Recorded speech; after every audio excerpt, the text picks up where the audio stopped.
યશસ્વી તપસ્વી વડાપ્રધાન વિશ્વના સૌથી લોકપ્રિય નેતા આદરણીય નરેન્દ્રભાઈ મોદી સાહેબને છેલ્લા 10 વર્ષની સુશાસન અને વિકાસની રાજનીતિને સમર્થન આપવા માટે આજે આપ જોઈ શક્યા કે હજારોની સંખ્યામાં જ્યારે ખેડા લોકસભાના નોમિનેશન ફોર્મ ભરવા માટે સૌ આવ્યા ત્યારે પ્રદેશના સૌ અગ્રણીઓ માનનીય શ્રી ગોરધનભાઈ અને જીવરાજભાઈ, અમારા સૌ સન્માનીય સાથે વિધાનસભાના ધારાસભ્યો, જિલ્લાના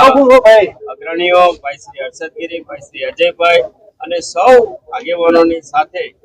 ખેડા લોકસભાના ઉમેદવાર તરીકે આજે નામાંકન પત્ર ભરવા માટે અમે સૌ સાથે મળીને આવ્યા છીએ. છેલ્લા 10 વર્ષમાં દેશના ઇતિહાસમાં પહેલી વાર જે પ્રકારે ગરીબ કલ્યાણનું કામ થયું છે,